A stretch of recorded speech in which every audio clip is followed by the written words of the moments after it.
Hello,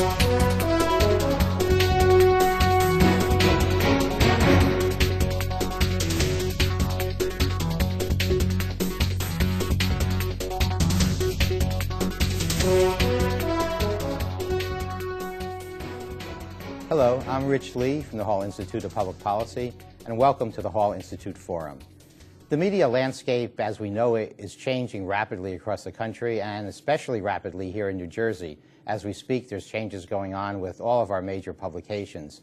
With me today to discuss the media in New Jersey is Debbie Holtz from Politicker NJ. Debbie writes a blog on the media for Politicker NJ. Welcome to the Hall Institute Forum. It's great to be here, Rich. Thanks for having me. Yeah, and actually, you know, the stuff that you do, the internet has a direct impact on what's happening with the media today. Can you tell me a little bit? I think you've been doing this blog for about a year or so. How that whole project came about? Well, actually, one day last summer, I got an email from Bob Sommer, who is now had shortly before that became the president of the Observer Media Group. And said, I have a job offer for you. Of course, I wasn't looking for a job, but he piqued my curiosity. And he has implemented a lot of his new vision for the site and the other, 15 states that we're in. And asked me, I think we want to add a critical voice to what kind of reporting is getting done in New Jersey, specifically political reporting. And would you be interested in writing, becoming our media blogger? And send me a proposal and tell me what you would do, and let's see if we can make this fly. Okay. And what interested you in doing this? Do you have a background in journalism and media?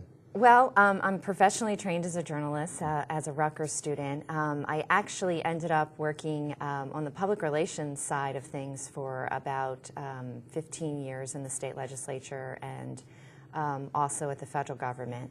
But, I love the media. I'm a big, fan of the job newspapers do and how we get our news and have a healthy respect for it. So I was interested in it because I think newspapers do a great job.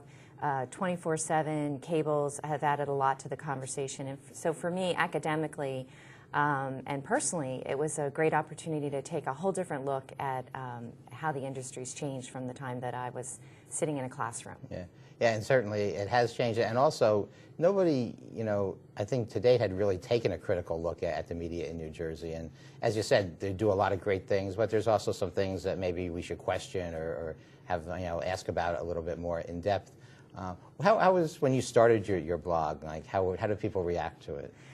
Well, that's, well, if you read the readers' comments. Yeah, as I did, which is why I asked the question, but I'll let you Well, first of all, my background in politics was great training for being a media blogger because you really have to have thick skin.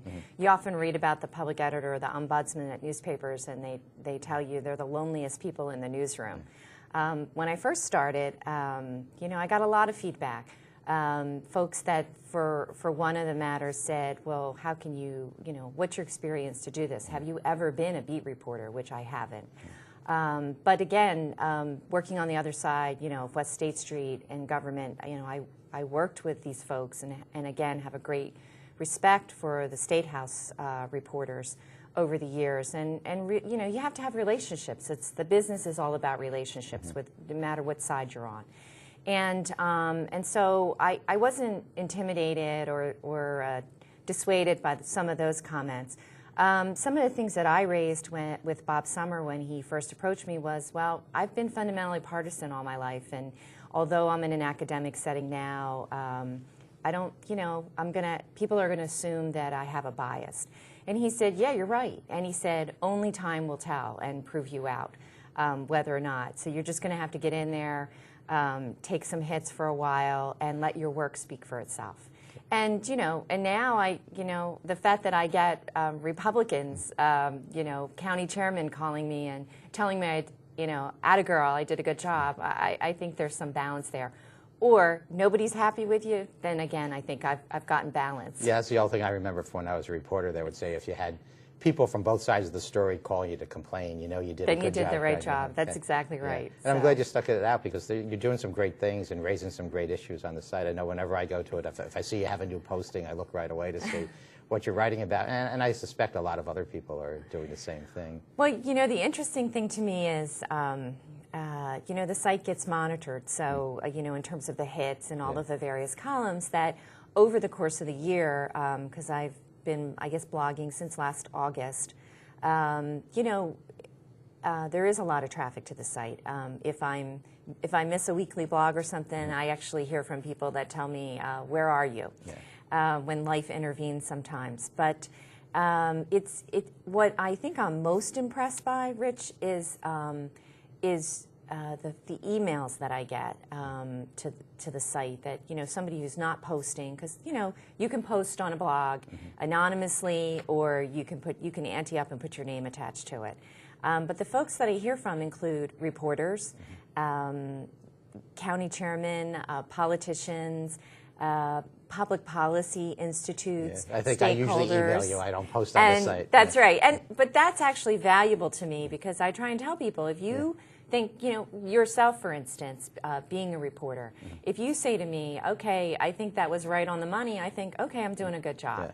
Because you want to have respect. You don't necessarily want people to agree with you every day, but you want to, you know, have integrity about what you're doing, and you want to have at least people's respect. Yeah. Real quickly, we have about a minute before our break. How do you get your ideas for, you know, what to post? You've had a really wide variety of things that you've blogged about. What inspires you? Sometimes you can open the newspaper and it just literally jumps off the page. There's other weeks where I kind of have to troll for it and think about it. This week, you know, I may be writing about a hot issue or a controversial issue.